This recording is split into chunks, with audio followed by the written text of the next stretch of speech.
Yes. Okay. So before we start our presentation, we want to do the land acknowledgement. So we respectfully acknowledge the territory in which we gather as the ancestral homelands of the Biotic and the island of Newfoundland as the ancestral homelands of the Mi'kmaq and Biotic. We would also like to recognize the Inuit of Nunatseavut and Nunatukavut and the Innu of Nitassinan and their ancestor as the original people of Labrador. We strive for respectful relationship with all the peoples of this province as we search for collective healing and true reconciliation and honor this beautiful land together. So I pass it to Susan to provide you with more information about traveling to Canada. All right, Bahar, you'll end up moving the slides ahead when I want, or? Okay, just because I guess most of you now are in the final stages of planning to travel to Canada and on to Newfoundland. You don't need permission from Memorial to book your tickets, but we do recommend that you get a refundable ticket in case your travel plans have to change unexpectedly. And there could be any number of incidents with weather or anything else that causes your flight to get canceled, changed, or rearranged. When you do arrive in Canada, typically Toronto or Montreal, and depending maybe even Vancouver, you should at least allow a 3 to 4 stopover so that you make the connection to your St. John's flight. So your first point of entry to Canada might be Toronto, Montreal, or Vancouver. But allow that time because you have to go through border authority there as well. And so there's a number of challenges that you may face. And particularly this time of the year, you're coming in through holiday season, so there could be any number of delays, longer lineups in the airport, those sort of things. Which is one thing that's good for everyone that's traveling now is that as of October 1st, the government of Canada announced the removal of all the COVID-19 entry restrictions, testing, quarantine, isolation requirements for anyone entering Canada. So that means regardless of citizenship or even vaccination status, you no longer have to submit public health information to the ArriveCam app or website, provide proof of vaccination, undergo any kind of arrival testing, carry out COVID-19 quarantine, monitor, report, or develop signs or symptoms of COVID upon entering Canada, undergo any health checks, or wear masks on planes and trains. Might be a good idea to still wear a mask on the planes because, again, there's a lot of in addition to COVID, lots of other viruses and flus going around right now. So it'd be a good idea to still wear a mask when you're in the airports in more crowded areas. A lot of people in St. John's are doing that now as well, just because of the number of colds and viruses that are going around. Next slide.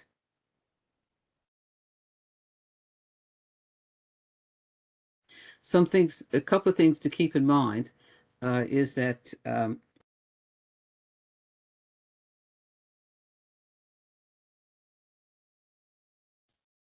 Catherine, I think you're on mute. my apologies, I pressed something I shouldn't have. Okay. So although Canada has lifted all restrictions for entering the country, you're going to be traveling through other countries typically. So any other countries may still have various restrictions in place, vaccinations, testing, whatever. So be sure to check the requirements of any other countries that you're traveling in before you, when you start out on your route, so to make sure you have the proper papers in place. There is on the federal government site or on the provincial government site link there is what's requirement for the provincial government requirements here in Newfoundland for COVID. There's also a federal government site for entry to the country, but theirs is fairly clear now. In the event you do get here and feel like you're coming down with COVID or something else, there are rapid antigen test kits available free on campus at public offices, libraries, and other offices around the province. So it's easy to access a test kit. And the restrictions, if you do test positive, it's outlined on the provincial site. I can't remember, it's either 5 or 7 days until your symptoms clear up type thing. So you're not required to fully quarantine for 14 days, just basically to quarantine for a short period of time and wear a mask, those sorts of things. So it's not too restrictive at this stage of state of the game. Next slide.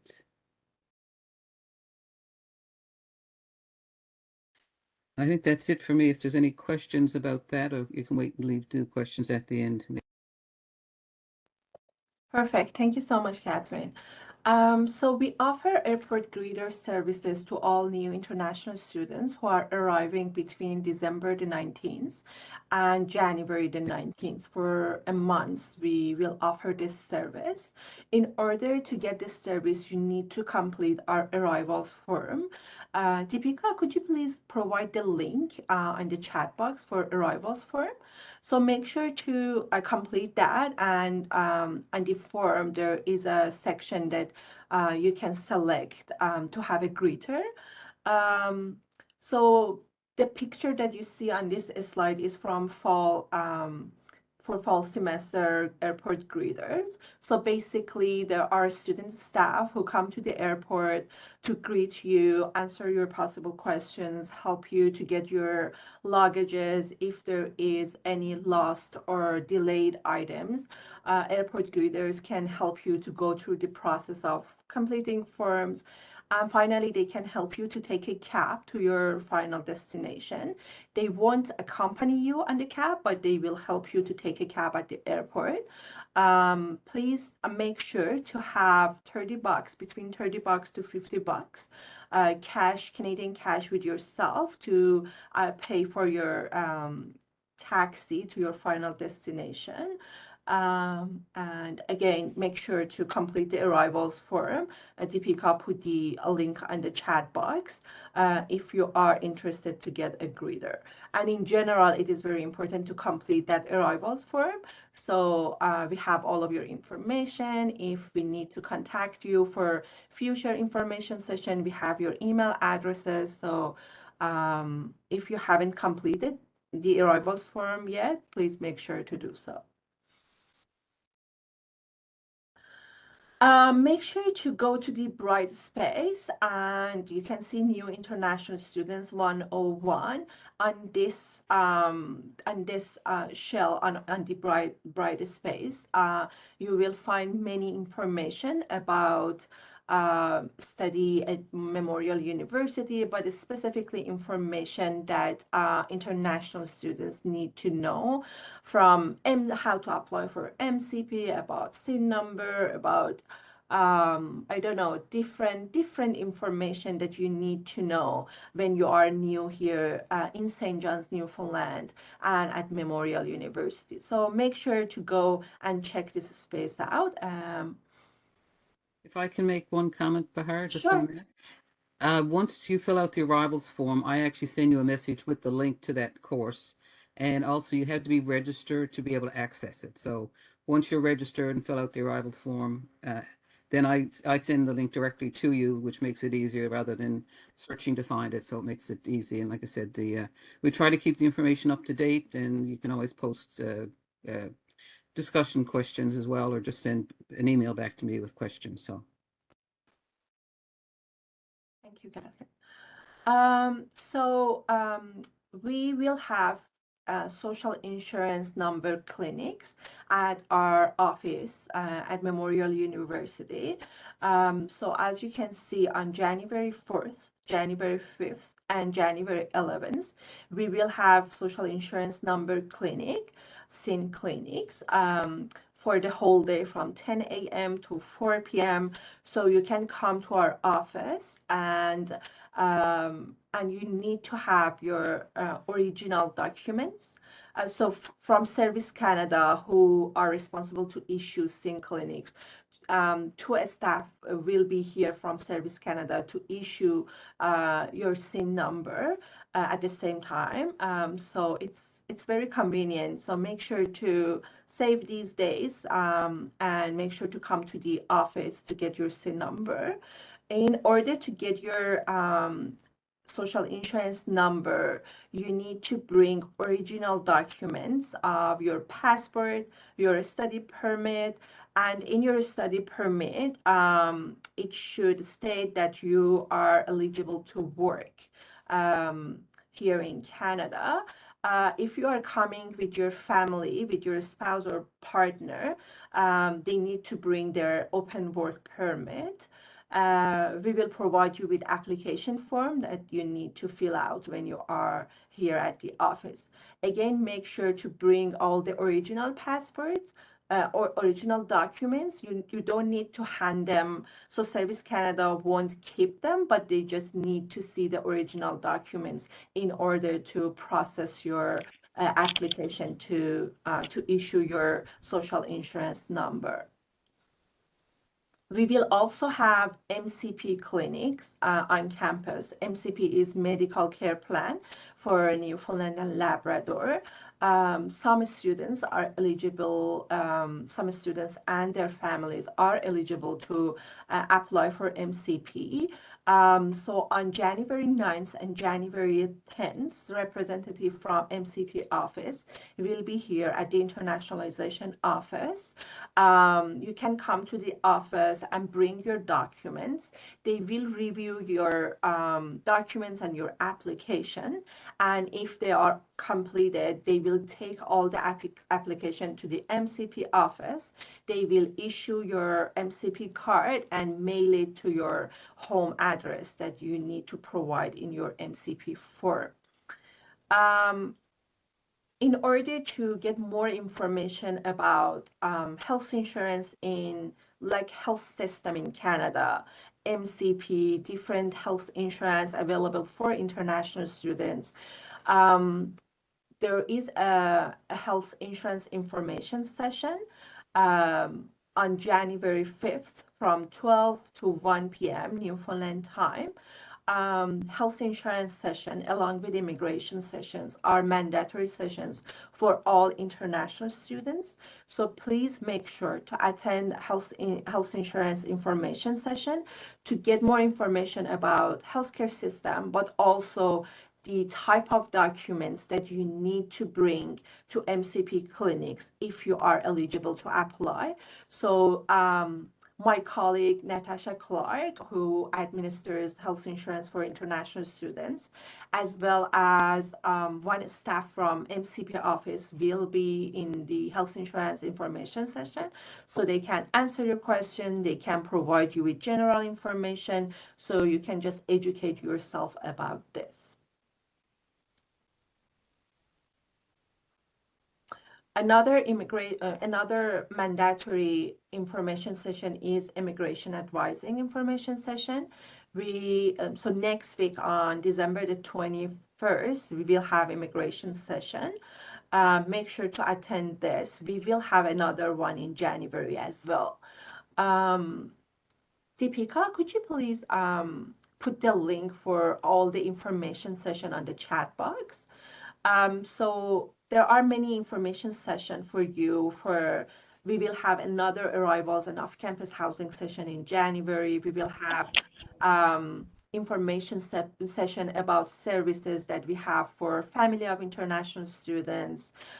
We will have information session about outreach or different resources and services that are available here for international students, career development information session, a health insurance information session, and immigration advising information session. So it is very useful to attend them all. You can get like different information, and if you have any questions, those spaces are best time for you to answer to get your questions answered.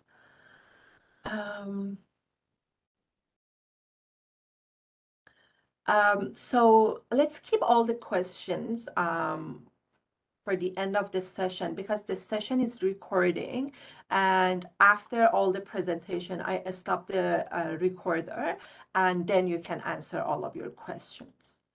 In the meantime, if you have any questions or concerns, please don't hesitate to contact us. You can send an email to arrivals@mon.ca. Gonna stop my. So the next part is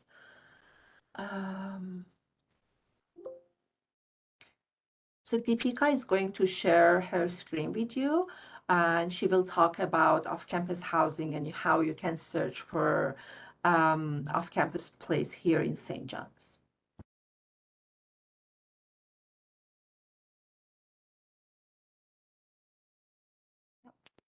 Hello, everyone. Are you able to see my screen?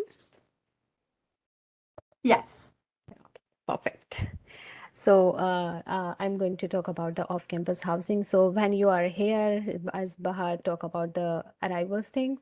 So thank you so much, Bahar, first of all. And after that, like when you are arriving here, so first thing which comes to your mind is like of housing options. So whether you are going to stay on campus or off campus, and what kind of accommodation you are going to look here. So that was the, I think, the first question which comes to your mind. So in this session, we are going to talk about the off-campus housing as well. So like if you are choosing the on-campus accommodation, so you can search for the website, one website, and you can find the links there, the informative links and all these details over there. But for the off-campus housing, we do also have uh, uh, some information for you. So we are going to share that information with you. Yeah.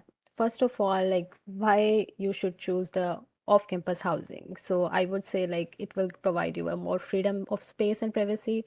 Like when you have option, like you are going to select your like your personal choice for your room, what kind of space you want, how many rooms you want, and what kind of space you prefer. So and you especially like what kind of roommates you want to have to live with you.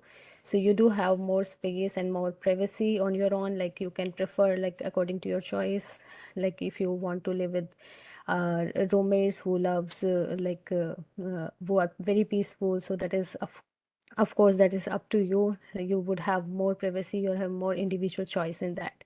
And the second thing is like you will learn the independence, like when you live on your own and off campus housing, so you would have more independence. Yeah, like you would pay your bill on your own, you would take care of your home completely on your own. So you'd learn a lot of things too. And the third thing is like you do have you can create a wider networking circle, like through when you are living off campus. So you came to know like the different people who are living around you, who are sharing the room like apartment with you, you are living in your building, who are your neighbors and other surrounding people. So you would get a wider network of your circle, and you get like you will be in touch with different peoples as well. So and the another option is like benefit of campus is like if you plan it like properly, and if you would be lucky, then you would find it very cheaper than any other accommodation. So it's like,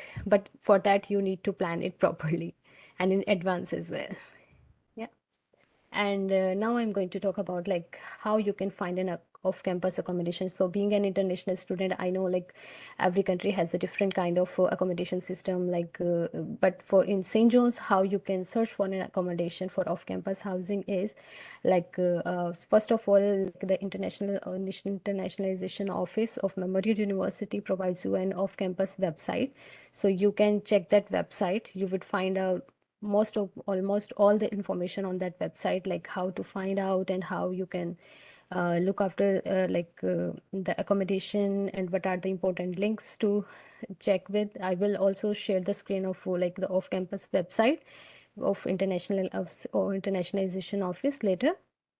And another thing is like that listing which is available at internationalization office of for off-campus housing is like Facebook Marketplace. You can search the Facebook Marketplace website, and there are the different platforms like the Kijiji, Newfoundland Tenant Landlord Support Group, St. John's and Newfoundland and surrounding area classifiers, and apartment and house for rent in St. John's and surrounding areas. And there are a little more groups and more platforms as well where you can look for like your accommodation, your apartments, your room, whatever you are looking for. If you are a family person, you are looking for an apartment. So all of these websites are pretty much good, and they provide you lots of information and lots of accommodation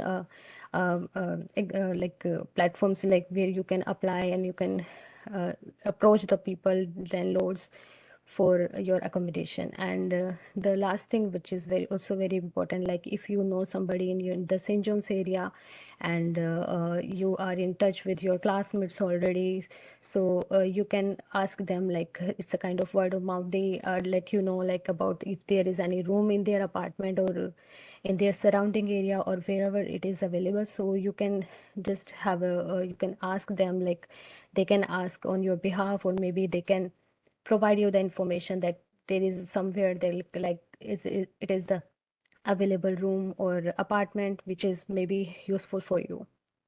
So now the next thing is like, yeah, this is how it looks like. It's like the international office of campus housing page. So when you search on the internationalization office, and you could find that there is an off campus housing page, so you can get lots of information from there. And there are the two more option, like housing option. In this option you can find like the different, as I discussed in this previous slide, like there are the different platforms related to for searching your accommodation, like marketplace, Kijiji. So on all of these links you can find on this option, like housing option. You can get all these important links in just one click of housing options. And in another one, like the renting resources, in this option you can also find out about what are your responsibilities, and how what are the things you keep in mind while you are renting an apartment, or you are moving somewhere, like it for like off campus accommodation. So this page is going to be very helpful for you. Yeah. And there is one more listing like we will provide for the off campus housing. So this listing is like a kind of listing we would have like from the different landlords. They are renting their apartments, their rooms.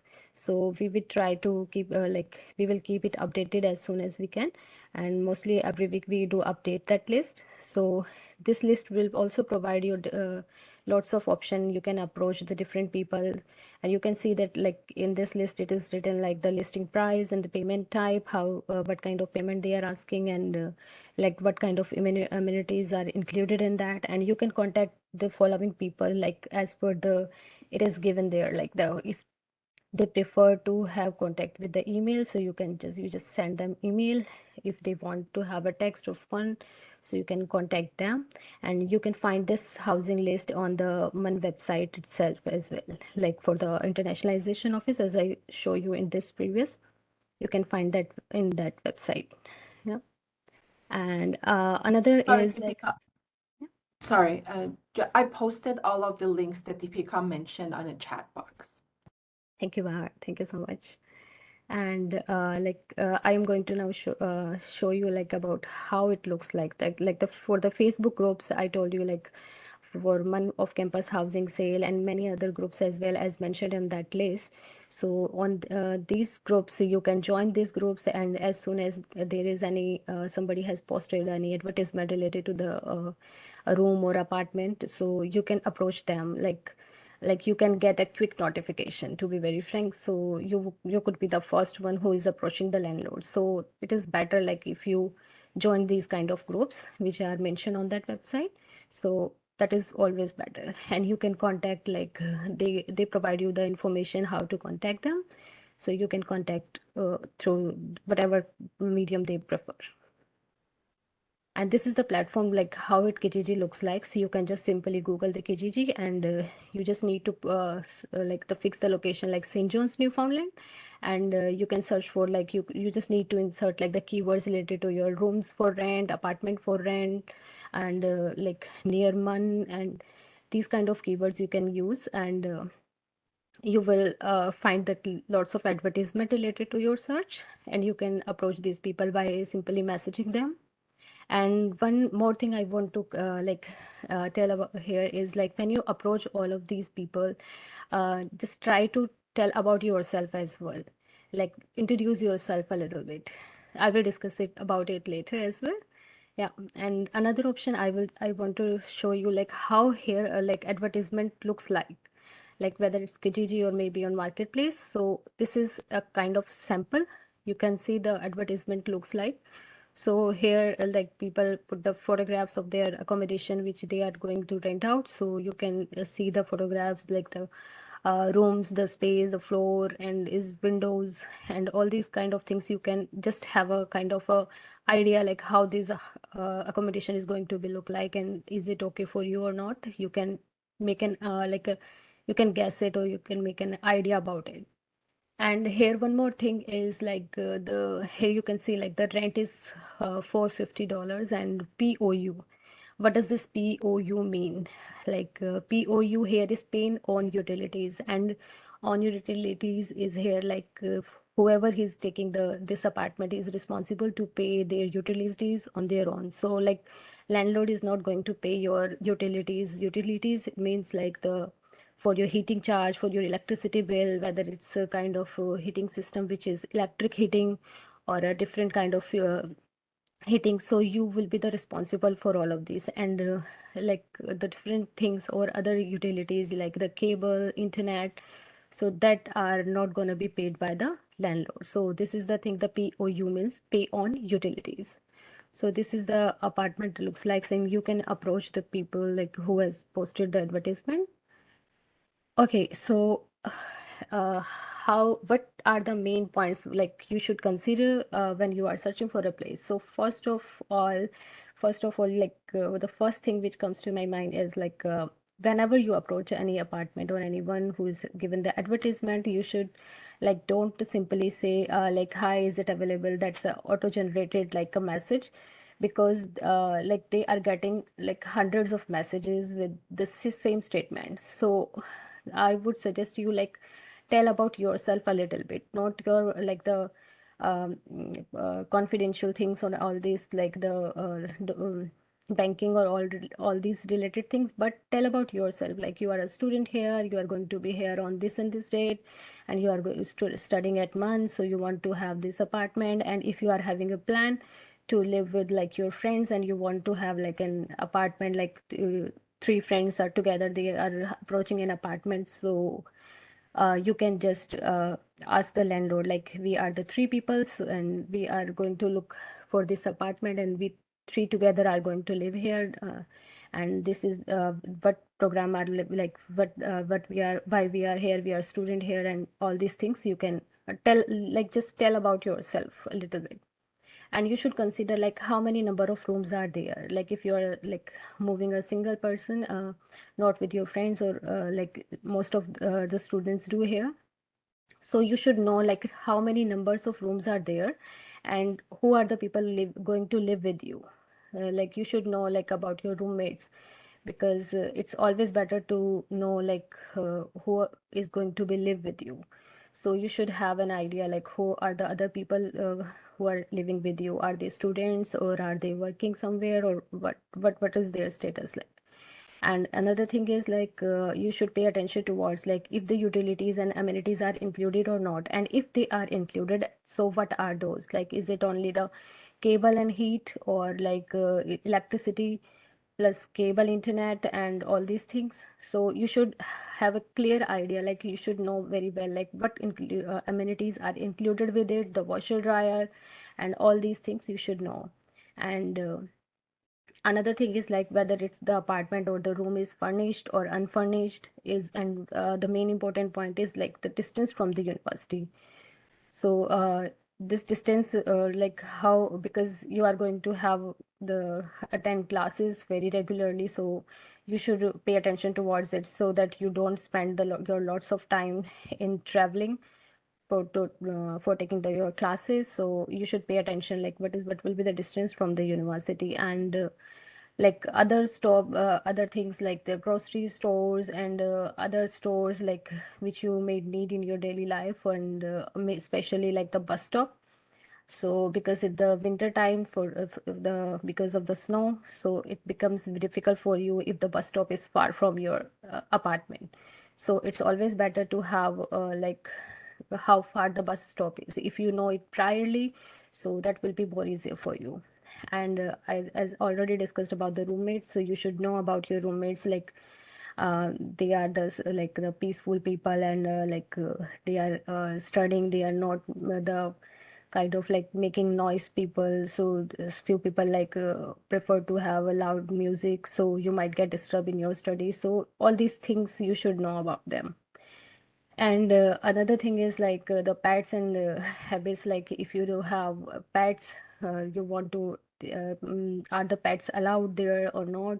If you want to have take your pet there, and like other habits, like if you are allergic for something like with the smell, so it might be happen like in few cases like the other roommates are using perfume and all these things that you are allergic with these, so you might have the problem. So if you have any concern related to your habits or any allergies with you, so you can also let your roommates know or your landlords know, like you have problem with this thing, so is it okay like other tenants or other roommates don't use this kind of stuff. So this is a few things you should keep in mind like while you are searching for your place. And uh, how would you like how can you approach the advertisement? Like first of all, like you should call or like text them, call them, email them as per the like the based on the info they are providing. Like if they are giving you their email address and they said like send us an email with you with your requirement or whatever, so you should send an email. If you they said like the phone number, so you should call them or text them, whatever. Like it's completely depend on the info they are providing. So you can call, text, or email, whatever it is provided there. And another thing is like so many people are approaching like the landlords and the on those to those person like who are advertising their advertisement. So don't be so like pester. Like if you send a message to them, so wait for their reply. So don't keep like sending them every now and then like messages like you didn't get a reply within 10 minutes, 1 hour, so you just keep sending. No, don't do it like this. Just be patient, try to send them a message and wait like they get and respond. And if they don't get back to you, so it is a clear understanding like they have already found someone for their property or they have already rented out that. So you can think like you can start looking after the another place. And another thing is like make your conditions very clear. So like yeah, as you are student here, you want to have a quiet environment for your studies. So you can make your conditions very clearly to your landlord or the person you are approaching. Like you want to have a quiet environment and whatever your conditions are, so be very clear, very you can speak to the landlord or whatever the person who is advertising. So the basically they are the landlords who are advertising, or maybe few of them are like the mediators who provide the advertisement. So be very frank and uh, clear your conditions with them. And you feel very free, you should feel very free like to ask your concern if any concern arises. Like if you saw the images of that apartment and you find like something is not good in that image, or anything which comes to your mind like the parking or whatever, so you should just ask them simply. And if you are already in Canada, so you should go in person and view the house. What we suggest to you here is like when you are not in Canada, so what you can do is you can ask your friend or anyone who is already here and you know the someone, so you just ask them like if they can like see the room or the apartment in person on your behalf, so that would be always better. And if there is nobody like you can approach here, so what you can do in this case is like you should book your like a temporary resident here first. You be here for you can book an hotel, Airbnb. We will provide you a link for that, so you can book the temporary accommodation here for 1 week or maybe 10 days, or and then you can look after by the time, keep a track on the looking on these advertisement. And you can go in person and check that apartment or like the room whichever you are looking. And so that will be always better, because if you go in person and check that apartment, you will came to know like what is the condition of that apartment and is there is not any scam. because like seeing just an advertisement online, it's there are lots of people who are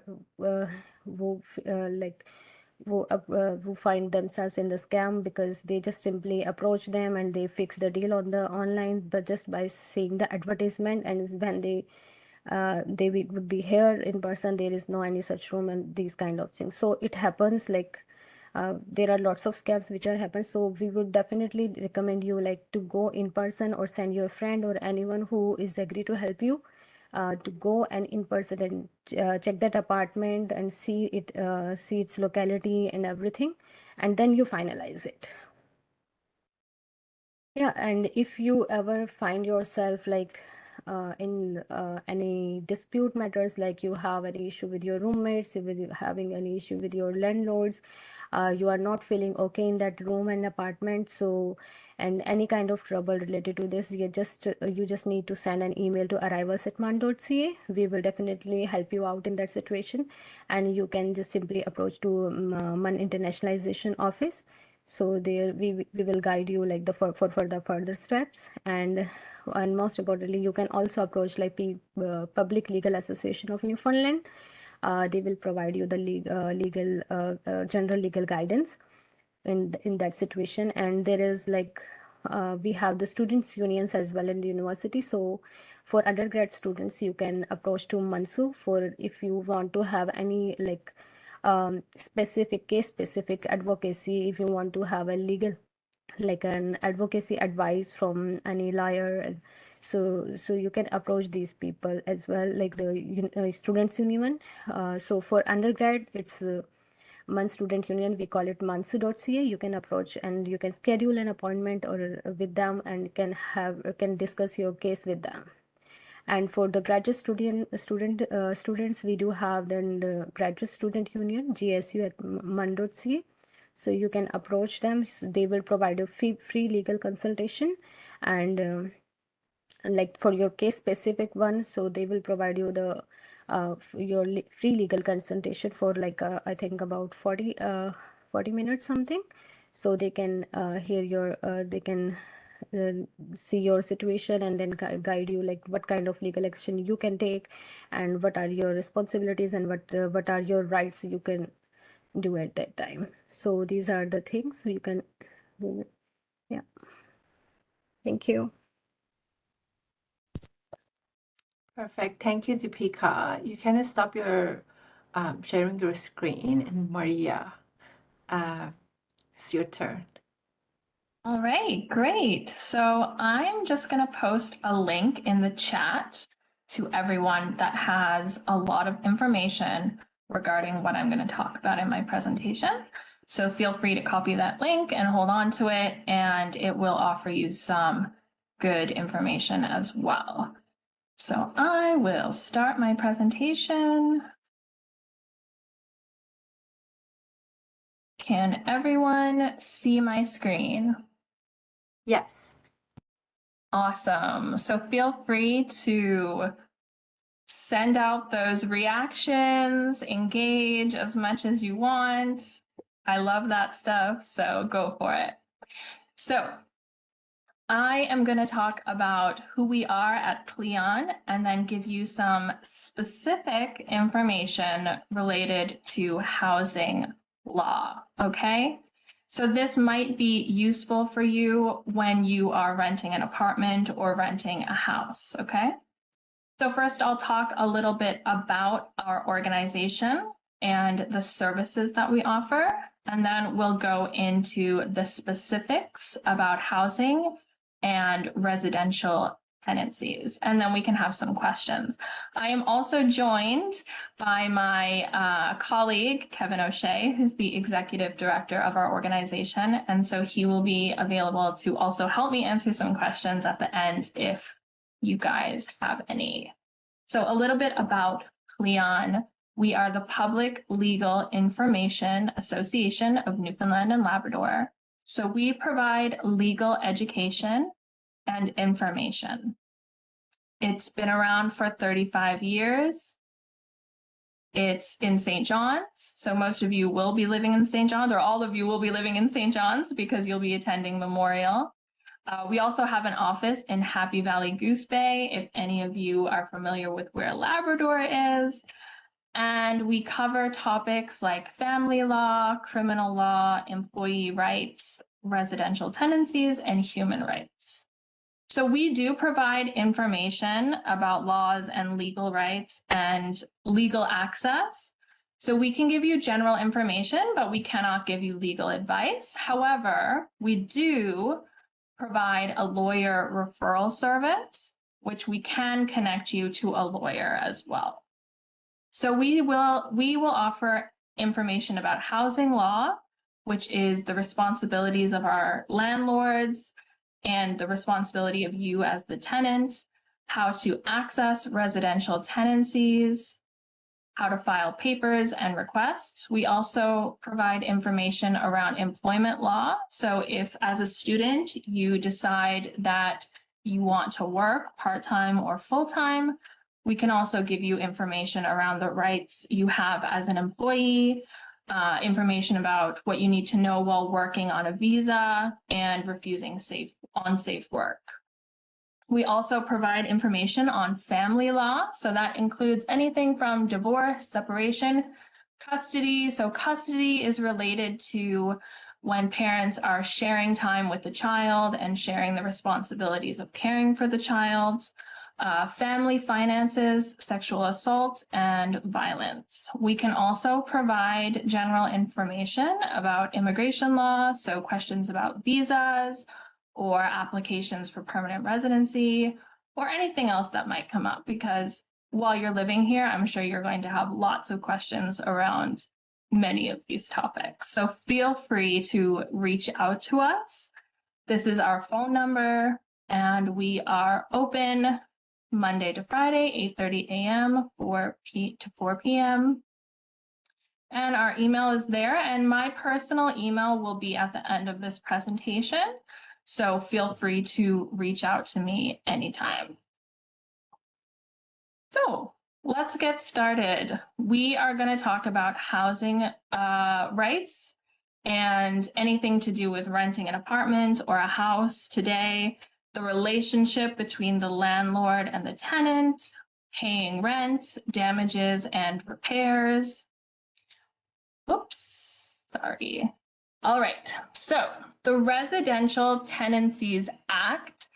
This is a big word. All it means is what your responsibilities are as the person living in the apartment or house, and what the responsibilities are of the landlord, who is the person you are paying, who owns the property that you are living in. Okay? So we have this act that outlines many, many different things that might relate to your situation while you are renting an apartment or a house. So some things the act does not cover are hospitals, tourist inns, prisons, temporary shelters, nursing homes, university residences, or cooperative housing. Before you move in, so this is something important to consider, and Deepika did cover this a little bit in her presentation. So before you move in, you ideally want to look at the place that you're renting to make sure there are no damages before you move in, because you don't want to be held responsible for something that you didn't do. And you also want to make sure that the place that you're going to live has everything that you need and is in good working order. Okay. So a rental premises condition report allows you to go through the apartment with your landlord and check everything and make sure that everything is in good working order. At the end of that, you both can sign this rental premises condition report, which makes clear that you've both checked the apartment and that everything is okay, there are no damages, and that you feel comfortable moving in there. Your rental agreement, this can be written or verbal, so spoken between you, or implied. It can be week to week, month to month, or a fixed term, which could be 6 to 12 months. So in your rental agreement, there's going to be specific information. How much rent you pay, so how much money you are going to pay to live in this apartment or house, the security deposit amount, who is going to live in the apartment. For example, is it just you? Is it you and your family? Is it you and some roommates? The utilities, cable, internet. So utilities are things like heat and light. Of course, you're going to have heat and light in every apartment you live in.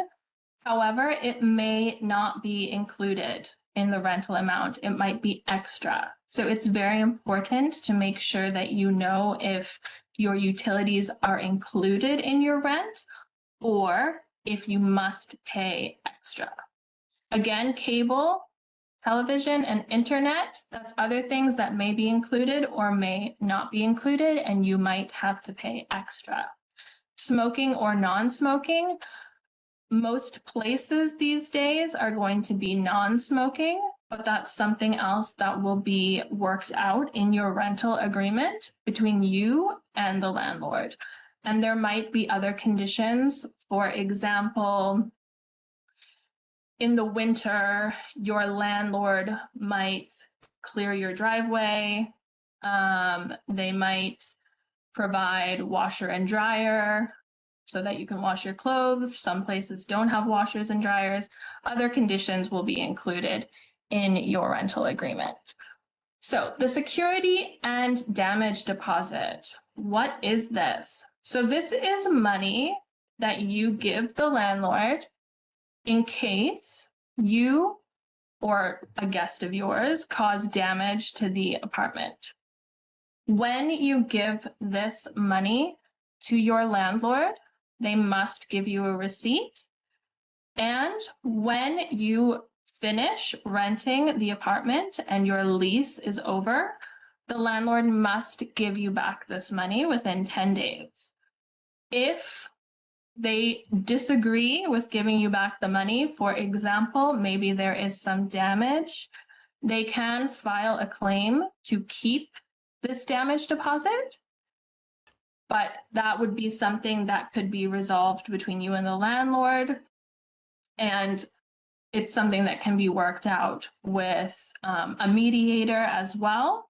So there are options in case you find yourself in this situation.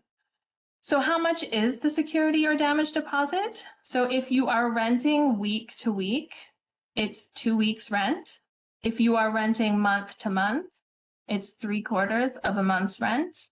And if it's a fixed term, so 6 to 12 months, it's 3/4 of a month's rent. So a little bit of information about paying rent. Increases to rent. So when you move into an apartment or house, the landlord is going to tell you how much you have to pay in rent. In the first 12 months of moving in or an agreement, the landlord cannot increase the rent without notice, okay? And after that, they cannot increase the rent more than once in every 12-month period. So if they are going to increase the rent and you are renting month to month or a fixed term, they have to give you 6 months notice before they increase the rent. If it's week to week, they have to give you 8 weeks notice. If you don't pay your rent, you can be charged a fee for late payment, and they can give you a termination notice, which means they are canceling the rental agreement if the rent is 5 days late. Then you can be given 10 days notice to move out.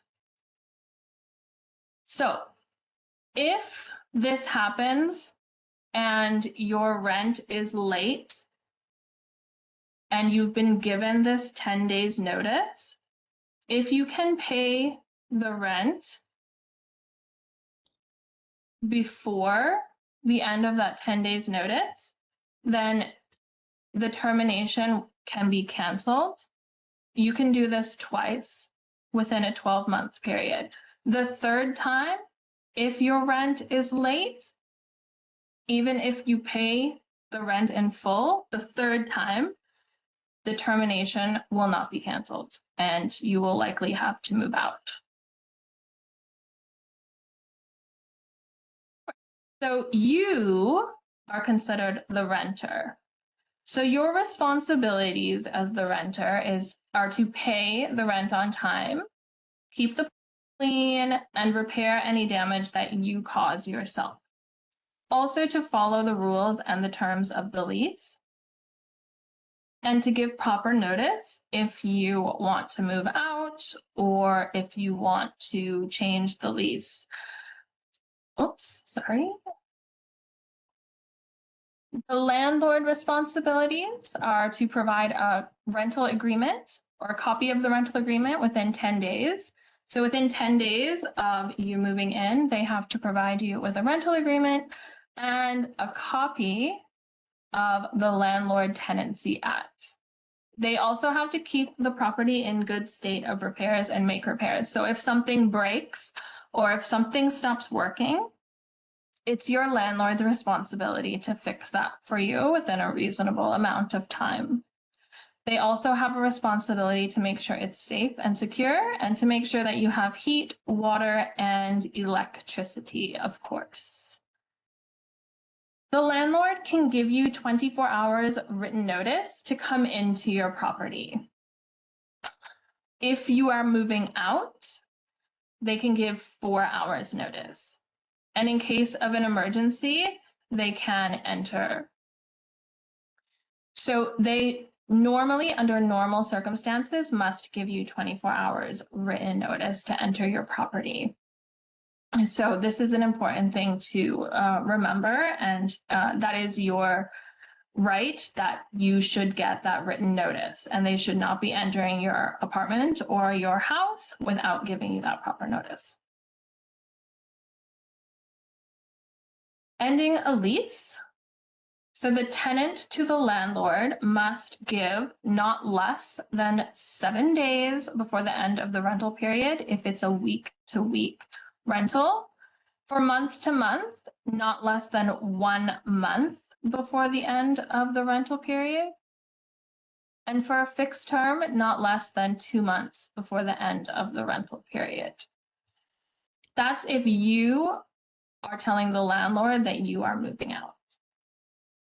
If the landlord wants you to move out for any reason, they have to give you not less than 4 weeks notice before the end of the rental period if it's a week-to-week term. If it's month-to-month, not less than 3 months before the end of the rental period. And for a fixed term, not less than 3 months before the end of the rental period. So what happens if you want to move out early? So the first option is you can sublet. So basically what that means is there is someone else who is willing to take over your lease, your agreement to live in the house. You have to get written consent from the landlord. The second option is the assignment. So someone else can take over the full rental agreement. That means you are no longer involved. In the situation of sublet, you still have a contract with the landlord, but then you have a contract with the person who is taking over and moving in when you leave. Early termination notice with special circumstances. For example, if you have an illness or go into a nursing home, or you have to care for ill family member, death, or family violence. The other option is early termination notice with cause. So a breach of the rental agreement. So a breach of the rental agreement could be on the side of the tenant, you. So if you did something against the agreement with the landlord, they can ask you to move out, or if they breach the agreement. For example, if the apartment or house suddenly becomes unsafe, or you can't live there anymore, or if something else happens that's illegal, the landlord does something against you, then you can end the rental agreement. So some other things are non-payment or interference with peaceful enjoyment. So basically what this means, it can mean a lot of things. For example, like I've seen people use this interference with peaceful enjoyment. For example, if there's like excessive continuous noise, that can be something that comes up that just doesn't let you live peacefully in the apartment. All right, so dispute resolution. What is a dispute disagreement? So a dispute could be anything related to late rent payment, repairs, abandonment, failure to return the security deposit, or eviction. So what are the options? The options are that the landlord and tenant can try and solve the problem together. Ideally, this is the best option. This doesn't always happen, of course. The landlord or tenant can apply to the residential tenancies office for assistance. And there is an application for dispute resolution form in that link that I sent you. You can find it. So mediation is when you use a third party, so between you, the landlord, and another person to help you come to a solution. So the residential tenancies officers are trained in mediation. So they have dealt with many different problems. They've probably seen it all and are trained to be able to help in these situations.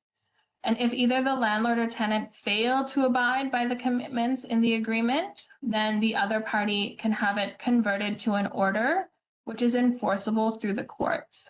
So this would be like the worst case scenario. So an important thing to remember if you're having a dispute or disagreement with your landlord about something is to stay calm and look for support. So that could be through MUN. You can also call us and we can help guide you through the situation and help navigate the process. But the important thing is to stay calm and don't put yourself in any difficult or dangerous circumstances and just seek outside support. Okay, so that's the best advice I can give in case you do have an issue or problem with your landlord. So the adjudication is the formal process. So that would be when you have a disagreement and it goes all the way up to the courts, and then you both present your arguments to a decision maker, and then the judgment is written and a formal order process. So that might be an oral hearing, an in-person or teleconference, or it may be a written submission. So then an adjudicator makes a final decision and comes up with a solution for that, okay? So obviously you don't want to get to this point because nobody does, but if you do, just know that this process is here and that you do have rights and that there are people who can help you in this situation. So you don't ever have to go through a problem like this by yourself. The great thing about St. John's is that we have a really great community and a lot of organizations that are here to help you. So don't hesitate to reach out. So some possible solutions are that a landlord may have to pay money to a tenant, or the tenant may have to pay the landlord money. For example, if you cause damage to the apartment, the landlord might file a claim to keep the damage deposit, and then you might not get that money back. The tenant may have to move out. There might be an examination of the validity of a notice to move out, or if conditions of a lease were violated, either the tenant or the landlord will have to pay money for expenses. So an adjudicator will review the statements from both the landlord and the tenant, review the Residential Tenancies Act and regulations, and the lease, and make their decision. The decision is appealable to the Supreme Court if the adjudicator made an error in following the rules of procedural fairness or law or was not impartial. So as you can see, there are many steps to go through if you do have a dispute or if something goes wrong. And this is the contact information. I don't know if you want to screenshot it or take a picture, but we can also send this to Bahar so she can share it with you as well. And of course, if you do face any problems while you are renting here in St. John's, you can reach out to us. We have a great team that's very knowledgeable and that really wants to help you if you do face a situation like this. And this is also my contact information. So I work at Pleon predominantly with newcomers. So I'm more than happy to assist you with anything that you might need or give you information. And just some of our socials, Twitter and Facebook.